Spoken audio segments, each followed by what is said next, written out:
One of the victims in that fireworks explosion in Tuscaloosa, Oklahoma has died. His aunt has confirmed he died yesterday from injuries suffered in that fireworks fire on July 2nd. Ely Smith was a graduate of Vian High School, one of the three victims admitted in critical condition after that fire.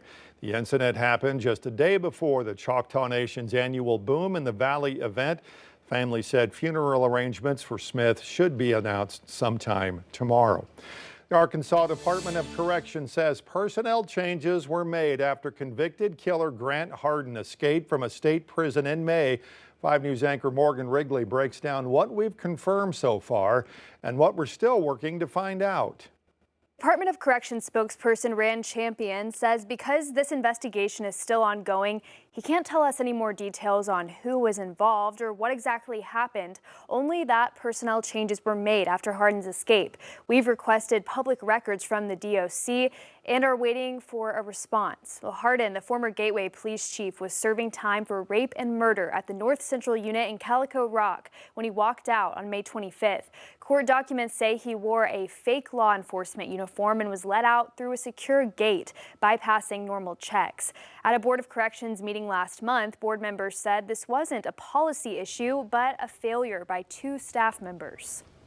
Person that was responsible didn't do what he was supposed to do. You need to keep in mind there was 2 of them that Right. if one hadn't have failed, the other wouldn't have the opportunity to fail, and vice versa.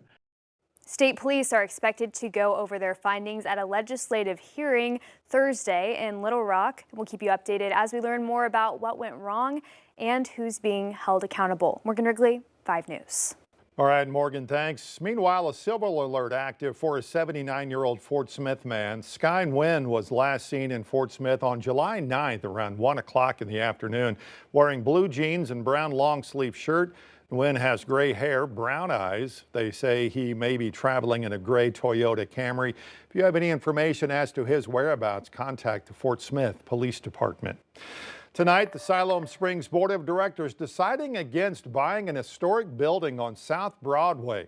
That building in question was the old post office in downtown Sylum Springs. The owners of Fat Tire Bike Shop bought that building in 2017. They've been in the building since. Concerns were raised about the selling price and the building's future use.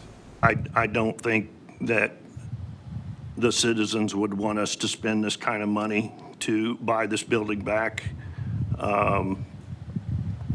It has been bought and sold by the city so many times.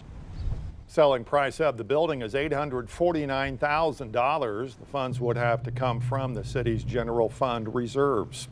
Fayetteville Housing Crisis Task Force has wrapped up its year-long investigation. They found that there is not enough housing to accommodate residents already living in the city and that people are moving to Fayetteville faster than they can build new homes. They presented the findings to the City Council last night, who the task force says is already doing a great job of addressing this issue.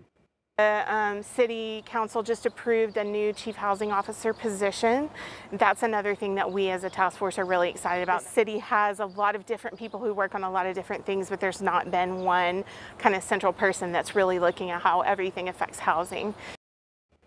Task force hopes their findings will be a roadmap for future Fayetteville housing projects. In Texas today, rescue and cleanup missions continue after the devastating 4th of July floods. Now 120 people are confirmed dead, 170 are still missing. Texas Governor Greg Abbott ordered flags lowered to half-staff throughout the state today. Karen Hua has the latest. In Kerr County, Texas, search teams combed through the grounds of Camp Mystic on Wednesday. Campers' belongings and a broken sign reading "Jesus wept" stretched out on the campgrounds. More than 24 girls and counselors were killed in the 4th of July flash floods. 5 campers and a counselor are still missing. In Washington, Senator Ted Cruz talked about his visit to Camp Mystic earlier this week. There's one cabin, the cabin where the youngest girls were in, called Bumble Inn. The water blew out the windows in that cabin and swept all of the girls and the counselors out. Every girl in that cabin is either confirmed dead or missing. Elsewhere in Texas, cleanup efforts continue, including in Georgetown. I just lost everything in my big trailer. It's a voltage. I think it's a 24-inch trailer. We lost everything in it. At least 120 people have been confirmed dead, and more than 170 remain missing across the state. Now, rescue workers say a key challenge in the search is sifting through miles of land and water. We are finding vehicles and RVs deep inside the debris that you can't even see from the outside. At every press conference in Kerr County since Friday, reporters continue to press officials about whether emergency alerts were sent in time for people to evacuate. Those questions are going to be answered. I believe those questions need to be answered to the family of the missed loved ones, to the public. For now, search efforts continue. Officials say they will not rest until all the missing are found. Karen Wall, CBS News, Kerrville, Texas.